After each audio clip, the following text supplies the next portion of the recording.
We're back. That's right. Only 2 days from the Indy City Council on Monday. Reason why I'm doing this video is because there has been a lot of craziness going on in Indy, and I wanted to do a reply to this article because somebody is making a written reply, an essay, one could say, and I will be doing a video one that will probably not get any traction. But I do want to bring this up only because it's Indianapolis and I got to talk about it. First things first, Monday, April 1st, which was 2 days ago, we had a Indy City Council, the full council, which means everybody shows up. And of course, it's on April Fool's Day, which is known for joking, pranking, clowning around, which is fitting because I went to the circus. The circus known as the Indy City Council. Also, don't mind the Jolly Rancher. And I think we have to really understand of how much of a clown show they are. They don't really get anything done. There's quite a few racists on the board or on the council. The minority of the GOP are too afraid to speak up for themselves, at least in public. I don't know how it is in backroom doors or backroom deals and back doors, Wonka, but I haven't seen anything. I haven't heard anything. And it's been on my mind for a while, which is why I am running for office, because we need more conversations like this. I brought this up the other day. Blake Johnson and I think Greg Porter, I don't know, they have a podcast and they just start talking about the politics that are happening at the state house, what's going on, and filling everybody in. And I said, this is a great idea. The GOP needs to be doing this. And I gave it to a couple of people that are in office in Indy, and they basically just shrugged their shoulders and like, nah, they didn't say anything. I think they understand it's a good idea, which is why there's me, Whitty. So I get there usually around 6:30. It starts at 7. Make sure I get a good seat, and nothing really happens until about 5 minutes before everybody starts rushing in. That's when Larry Vaughn shows up, which he did make an appearance, and he was making people upset with the signs, which are always hilarious. There was other things that were going on too. At 7 o'clock, when it's supposed to start, that's when the counselors start walking in. This is a picture of mine, by the way. They start walking in from here, right? And they just start schmoozing with everybody for like 15 or 20 minutes. I'm like, you guys are elected officials. You know there's a time to start this whole meeting. You're late getting in there, and now you're just goofing around the whole time. Shaking hands, kissing babies. Hey, how's it going? Hey, that one introduce you to this person. Blah, blah, blah. So annoying. Be professional. And of course, my counselor, Jessica McCormick, was wearing her sunglasses the entire time on top of her head. You are an elected official, Fiona. Act like one. The meeting started off with the prayer and pledge of allegiance by Jesse Brown. That's right. The satanic communist was doing the prayer and pledge of allegiance. So I was very curious of how this thing was going to work because people were telling me, like, that's it. We're going to the city council meeting because if you're going to talk about Satanism at the beginning of a meeting, we're going to have problems. They did not show up, but that was okay because he ended up using a bishop from Ron Gibson, from Ron Gibson's church. I think he's a bishop or a preacher. But it was fine. But I was paying attention to who is crossing their arms like you normally do during prayer, or if you're too fat, you can't do it. Andy Nielsen and John Barth were the two people that I paid attention to the most because you could tell that they're atheists. All right. And honestly, Andy Nielsen looks like he has AIDS as well. But the whole thing turned out fine.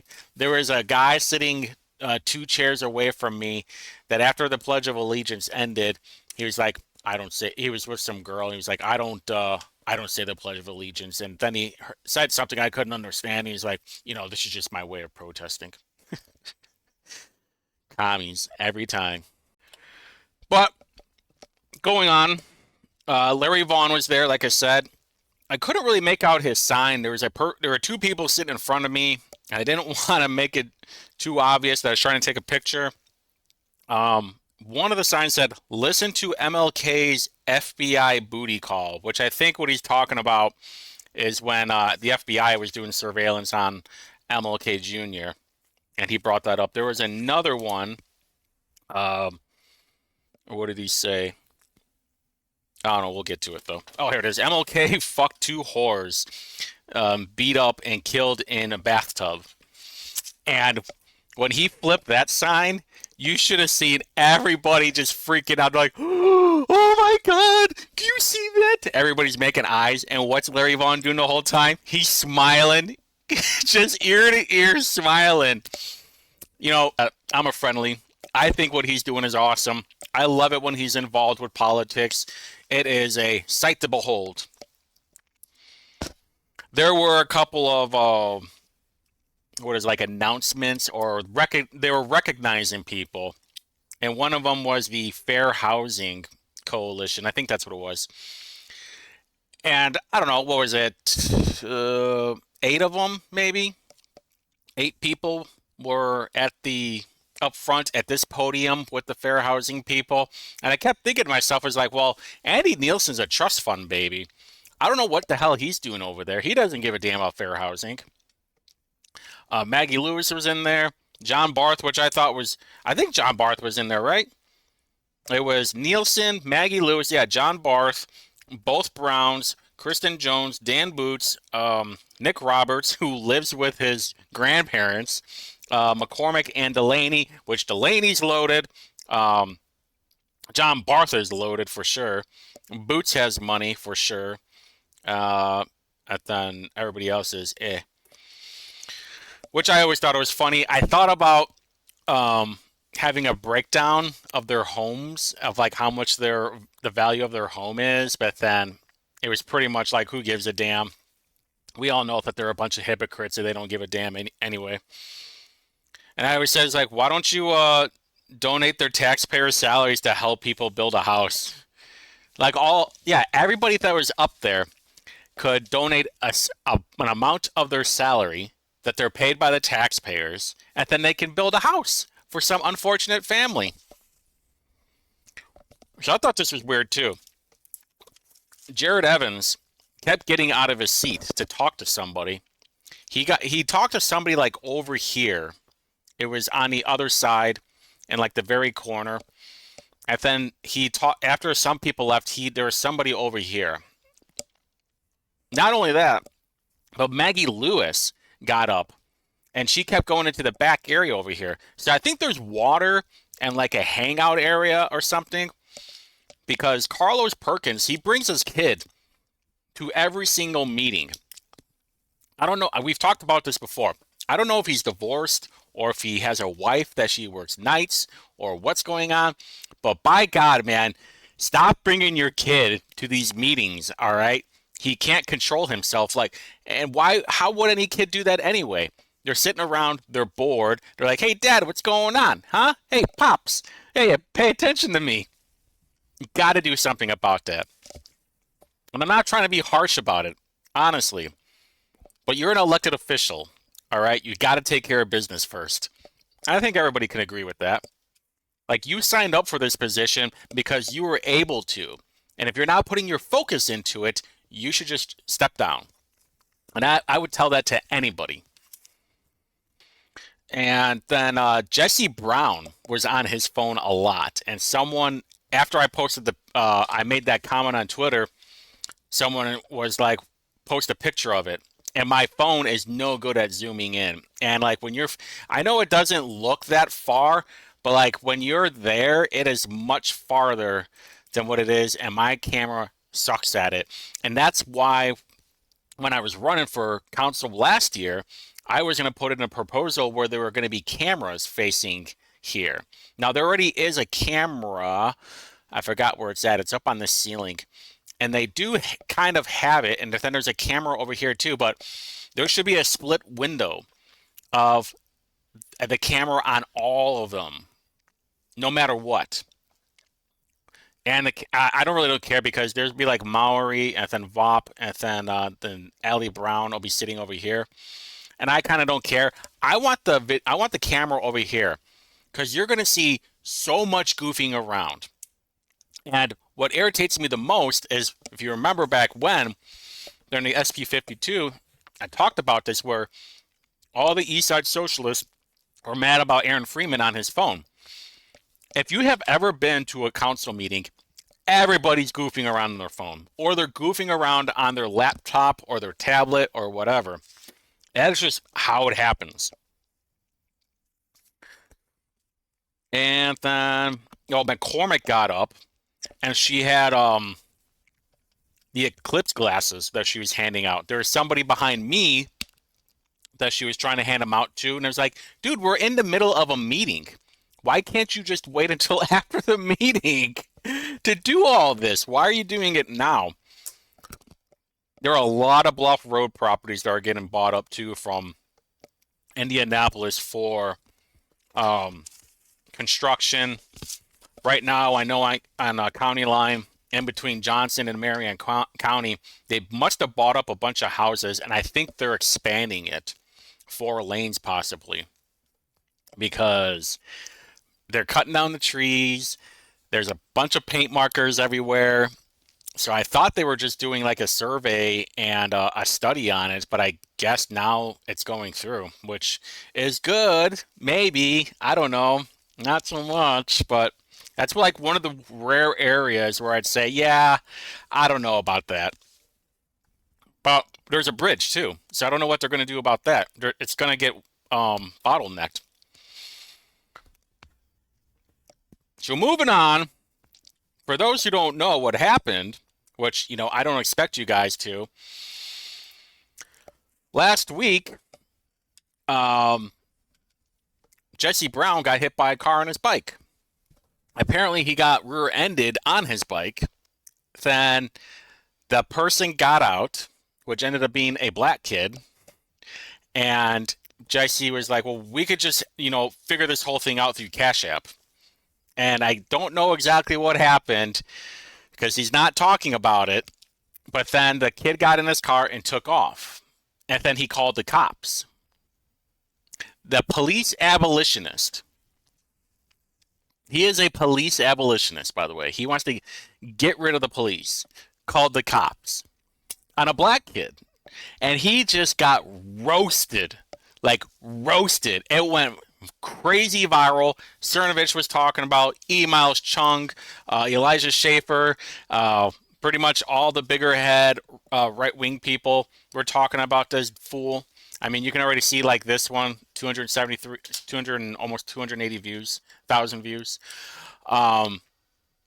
They have identified him, but now he's saying that he's going to be meeting him on Friday. Well, first, just to go back a little bit, I'll pull up the tweet while I'm talking when I'm editing it. But he brought up that the cops showed up and the plate that he got was not for that car. And Jesse said that they will not be doing an investigation as in the IMPD, but somehow the person was identified. Weird, right? Weird. I kind of wish somebody in IMPD would let me know if that actually happened. If we really wanted to go an extra step, we would do a FOIA request for the body cam footage and the paperwork for it, for that whole incident. So apparently he's supposed to be meeting the kid this Friday, which makes me wonder, is he tampering with witnesses? Is there something going on, right? Is that even legally possible too? And this is just me asking a question. Like, I don't know. I really do not know. Because you could just say, I'm not going to press charges, but would he still get charges anyway? Because he did do a hit and run. Just saying. It is mighty interesting because then I had to come up with this guy. Oh, man. I'm funny. What can I say? I'm so funny. Councilman, shall we continue our conversation from the last meeting? You want to? Shall we talk? Shall we talk about the last meeting, the COVID you wanted to talk about? I'll be happy to continue the conversation. You don't want to talk about COVID? Don't want you wanted me to talk about COVID, so I'm happy. How about we talk about that accident you had when you called the cops? Councilman, when you called the cops on a black man? Do you want to talk about that? I guess not. All right. Councilman Brown, walking away. No transparency for Councilman Brown. So moving on, we're going to talk about the why we're really here. Jesse Brown wrote this article for the Indy Star, which I thought was kind of interesting because not long ago, him and James Briggs got into it because James Briggs wrote an article about Jesse on him doing things the wrong way. And this really had to do with SB 52, which if you go back to my video, I had one about it, about the Indigo bus line. But I read it, and I was like, this, as usual, Clown Brown is a dope. But here we go. I'm not going to read the whole thing. I'm just going to do the highlights. Hoosiers had the 10th worst voter registration and in 2020, the 5th worst voter turnout in the country. Then they had a 20% decline from 28 lowest turnout. Units had more than 20% decline from 2018 and 2023 elections. Some strong Democratic precincts in Indianapolis had less than 10% turnout. Now, I've talked about this before. I think the voter rolls are wrong. I think there's more people than what they're saying. Because if you register as a voter, you're basically registered for life. And that's what they're basing it off of. Even if you've never voted, if you just registered, never voted, you're still on there. And I've seen it. I've seen people that haven't even voted since Barry was in office. And I was like, why are these people still registered then? Are we updating it? Have people moved? Have people died? You know, I'm just saying we need to do a total audit on the voter list because I would bet good money that there are more people voting than what they're saying.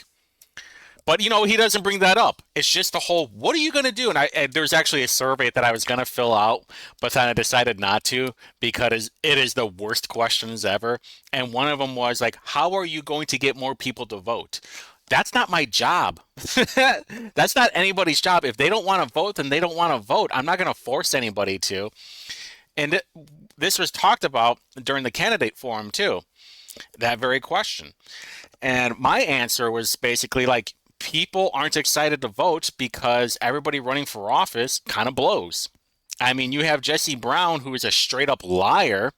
He said that he was going to quit his job, which he did, but then he was going to focus on District 13, which he didn't. He is more focused on Palestine. He was focused on SB 52, and now he's putting his focus on having someone run against Aaron Freeman. So much that he said that he's going to be using his campaign money to pay for this whole event for, forgot what her first name is, but it's Owens. And she is running against Aaron Freeman, and he's going to be having this whole get-together or training thing in Indy, and he's using his campaign cash, which tells me he's an idiot and a liar. Because if you're so worried about your community, about what they need, and you want the government to have more power to give them what they need, then your government salary should go to them, right? Or if you really cared about the people, what you're saying, you would be paying for people's rent, their groceries, their bills, transportation. It doesn't matter. But you're not, because you're an idiot and a liar. Moving on. You can read all this. I will have the link in the description below. I'm just kind of doing the high points here. And here he talks about SB 52. We publicly began organizing against the actions of Senator Freeman during the legislature. Freeman authored 52 and is a latest attempt to destroy public transit in Indianapolis. But that's not really what it was about. At the end of the day, it was about Indigo not having accountability. And I just posted this on my Twitter too. Inez Evans, who is now allegedly the former CEO of Indigo, got paid over $400,000 last year. That's taxpayer money as the CEO of Indigo. Nobody should be making that much money off the government. All right, that should not be your pay ever. I think at the very most, you top it off at 200. And I'm being nice, by the way. I think it should be much less than that. But listen, we got a private sector to deal with. I will compromise a little bit. If you guys don't want to agree, that's fine. Some people will say, like, no, they should get paid zero. Destroy it all. Get rid of the government. Some of you out there. And I'm trying to be nice. I'm trying to compromise a little bit. But this whole thing with people were organizing, and here's what I thought was really awful. This picture right here. Hold on. Whoop. As you can see, this whole event was brought to you by Naptown Jesse Brown. And who do we see right here? That is State Representative Blake Johnson. Okay? And the rest of this guy looks a little homeless. He's just there for the booze. But anyway, he helped organize that. My theory, anyway. I'm not accusing him of everything, but it's my theory. Allegedly my theory. I don't have any proof. Hey, nothing's coming my way now. There we go. I think that he helped organize this whole thing because of the blue line. His district is Irvington, and last month during the Irvington neighborhood meeting, he talked about the businesses that did not want the blue line because it would affect them, and basically he was like, sucks for you. You know what? We need to worry about public transportation. So it made me believe at that point that he set this whole harassment campaign against Giacomo, against the Wellness Center, and other businesses because he just wanted to have the blue line there. And then what they said, so it did pass, 52 did pass. And there were even amendments where it would only affect Marion County because people in Bloomington did not want that to happen to them. And they're like, yeah, that's fine. We can do that because that was the whole issue anyway, was Marion County. And my whole argument was this whole thing had nothing to do with public safety. It had 100% to do with money and probably a workaround to fix Washington. Because if you remember, they wanted to have a dedicated bus lane from one side of Marion County to the other on Washington, which was once a state road, but is now owned by Indianapolis. And my thoughts were, that is the dumbest thing ever, because you're going to have way more traffic clog-ups. You're going to have people going so much faster once there's an open lane, and they're just going to be going in and out of traffic. Do you really think people aren't going to drive on the dedicated bus lane? Then you're an idiot. And so it passed, and then last second, the speaker, Todd Huston, and Indigo made a deal. We don't know much about that deal at all. The only thing that I have heard is that there's going to be pinch points, and one of them is in Irvington. The other side is on the west side, which it's almost on the intersection of Rockville and Washington, but It's a little bit more further downtown, like maybe a mile from that intersection towards downtown. And if anybody who goes down there, like yours truly does, a couple of times a week, that is never going to work. It is not going to happen. None of those people know how to drive over there, and they're going to be like, okay? Which is my theory of why they're gentrifying that whole area. There's some new construction over there that houses start at $349,000. That is bananas. But anyway, moving forward. So they considered it a win because they were able to just get Irvington and just that little section of West Washington, and it was good enough where they could apply for the $150 million grant, which was going to be like bus pickups, road construction, obviously water management. Blake Johnson can call it a win, but it's not going to, because we already know what's going to happen, because we see it everywhere right now. Once that dedicated bus lane goes in, it's going to clog up traffic. And what's going to happen with that? You're going to have one lane. That's it, that cars can drive on. All right, so what happens when you have all these maniacs out there, and where they're going to go? They're either going to go in and out of traffic, or they're going to go into the neighborhoods to try and get around the bus, to get around the clogged up traffic. And what does that mean? That means they're going to be doing like 50 miles an hour through these small neighborhoods while your kid's playing outside, and then you're going to have another Hannah Crutchfield problem. Because, hate to break it to you, but a lot of people don't care. They're just trying to get to their destination. So you can call it a win all you want. We know it's not. And then here he talks about the fight against the Republican supermajority rule. Listen, if you really cared about the supermajority, then you would be telling the council, kick rocks then. Hey, half of you need to kick rocks, all right? Because there's a supermajority in the Indy City Council. And all you're doing is saying, is like, well, the Democrats are better than the Republicans. That's why people keep moving to Indiana. That's why people keep moving out of Marion County. I did the video on this last time. There's like almost 8,000 people. It's either 7,000 or 8,000 people that have moved out of Marion County.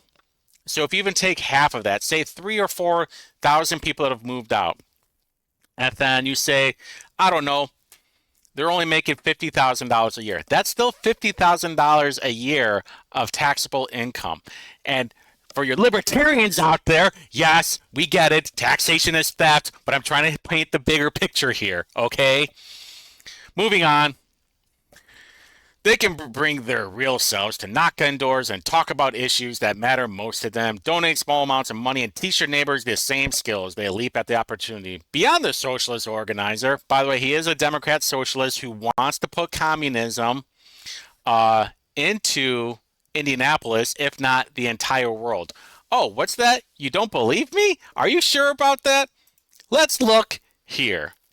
Hold on. Let me move myself out of the way. Where am I at? Whoop. There we go. Right there. What does that say? I'm a communist who believes in peaceful and democratic road to communism. You're never going to get peace with communism. Hold on, what's this? I'm a pacifist, a follower of Jesus, but also a member of the Satanic Temple? What? What? Are you kidding me? People out there, this is what you voted for. And if you are too stupid to do any kind of research on this clown, that's on you. 100% that's on you. We tried warning you for months about this guy. And what you do, you voted for a guy who wants communism, and he's a Satanist, instead of the libertarian that wanted to reduce your taxes. How crazy is that? You had your chance. But no, you messed it up because you're a bunch of dopes. And you're lazy. And your solution to fixing everything is just to be like, no, we need more government in our lives. That was because that's always worked, right? We don't have all the problems that we have because of more government, right? Right? Oh, man, I want to say so many things, but I can't because we're moving on. Let's see. He's a people manager. At Angie List, our team went 14 went through a shocking 2-year period to a buyout wherein the company went from 2,200 to over 1,000. Yeah, that's what happens. I'm trying not to cuss either. I'm doing my best. I'm trying not to fill up the jar. It's already half full right now. And guess what happens when you have so much fat on there? You have to cut it off, which is what I would do if I was mayor. Just wait for a few more years, people. And basically, what he goes on here is like, well, if our vision doesn't fit your vision, then you can move on to somewhere else. Let's see. They applied for positions. Our department. I would carefully listen to the career goals and make it my business to help them achieve those. Who's those who were not a match for my department? I told interviewees to kick rocks, but firmly but kindly, and help them make connections elsewhere for a better fit. Guaranteed that he did not do that. Let's see. Democrats in Indiana, especially Marion County, have bad reputation. So they talk about these people. I forgot which. Belinda Drake, I think, ran for mayor in 2019. The Carla Lopez Owens ran for city council, but then lost to Jason Larison, which he was mad because they were saying that Larison was an establishment op. Dude, I think the guy worked for the city. So, maybe. And everybody else, I don't know, and I kind of don't care. I just know that whenever I see these names now, they're all red flags that they're socialist. And they just want more government in your life. They want to tax you more. And even to the point where Jesse has brought up using eminent domain to take private property and give them to crackheads and illegals, but he won't house any of them himself. All right. This is the guy that we're dealing with.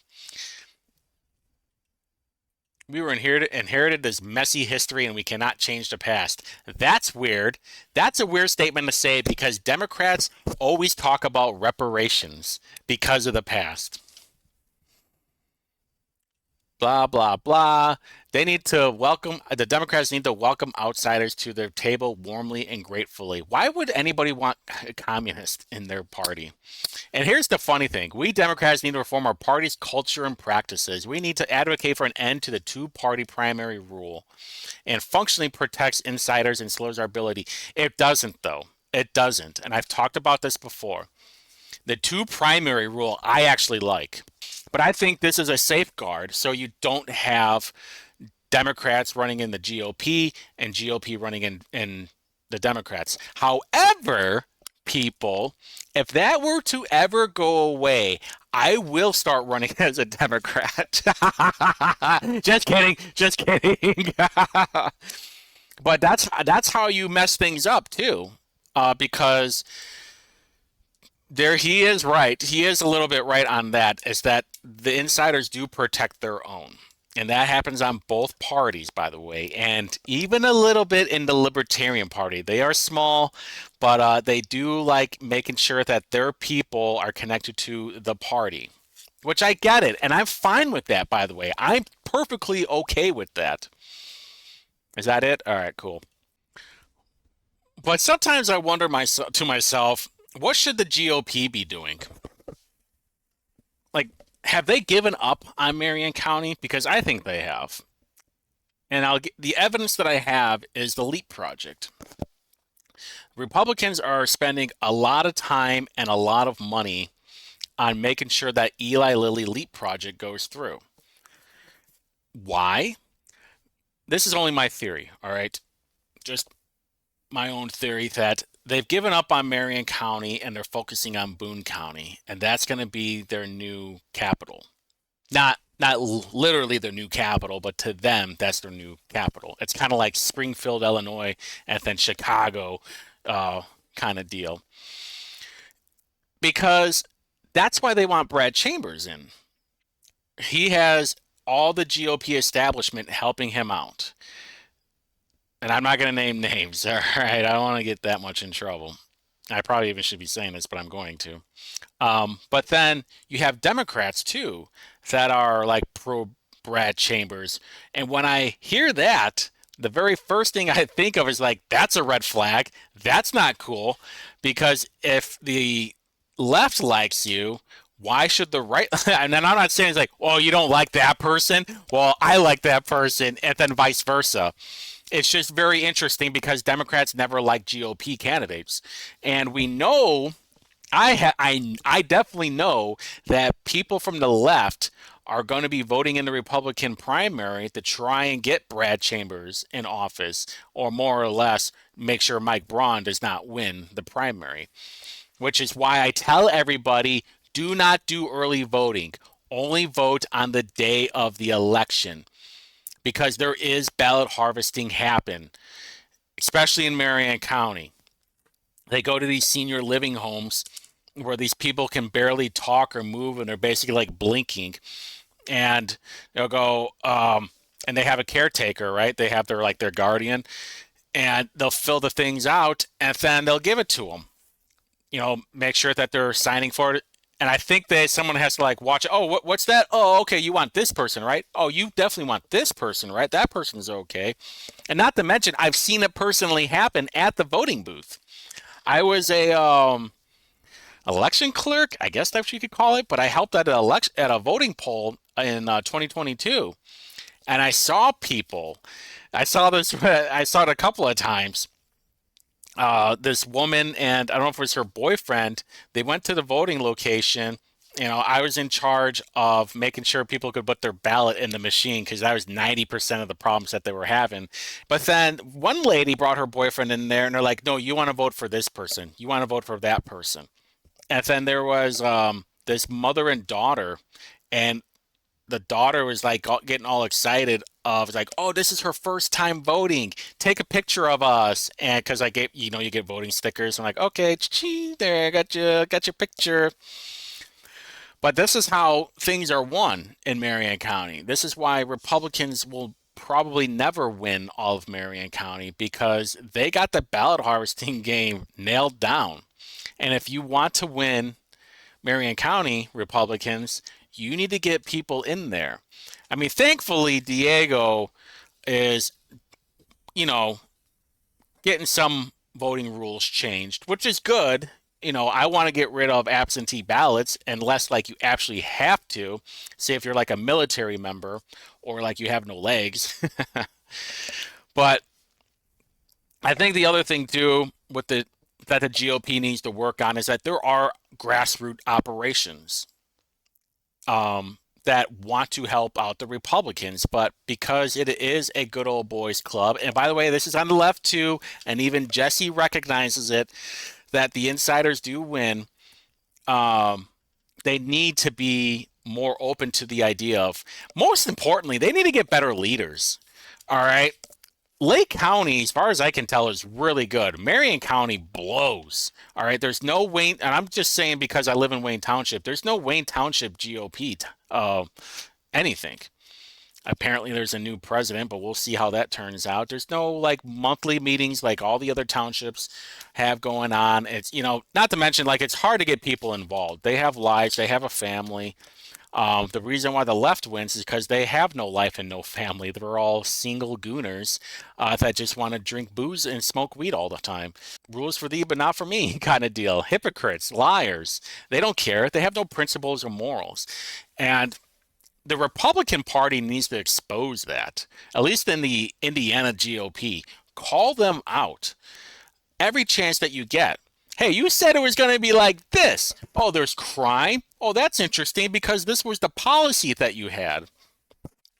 This stuff is so much low-hanging fruit, but the Republicans are so lazy on that, which one can say if you have the tinfoil hat on, that it's a uniparty thing, like they don't really care, which is why we try to get people that have a moral conscience, who have principles, who do overall see the benefit of things in Marion County. And I say Marion County because that's where I live. Whatever they do in Fort Wayne or Terre Haute are completely different. But what are we going to do, Republicans? Because it's almost over. Whether you want to admit it or not, it's almost done, which is why I'm running. Because 24 is basically it. If we lose, it's game over. We will become a third world country within 20 years. Everything that we know will be reversed. It's already happening and there's no line. So Republicans out there, even moderate Democrats who understand what is going on, flock together. Let's have a little bit of compromise. We know that there's only like two culture things that we will never agree on. Everything else we kind of agree on. We can do this. We can stop the craziness. Right? So get your ass out there. But just to finish this video up, because it is getting a bit long, we have to recognize that these monsters are out there. People like Jesse Brown, people like Blake Johnson, who is an elected official that will throw your small business under the bus, the Indigo bus, just to have more political power. They want to take away your private property. They want to take away your cars so you can't drive anywhere where you only rely on public transportation. They want to tax the crap out of you like they are in blue states right now. Within the next month, I'll be giving you my game plan a little bit more. And if you want to help out, you can. You don't have to just door knock. It could be making phone calls. It could be doing walk-arounds with me in downtown, in Garfield Park, and anywhere that is District 97. So you have any comments, suggestions, things you want to talk about? I got plenty of time. There's not a committee meeting until next week. Otherwise, until next time.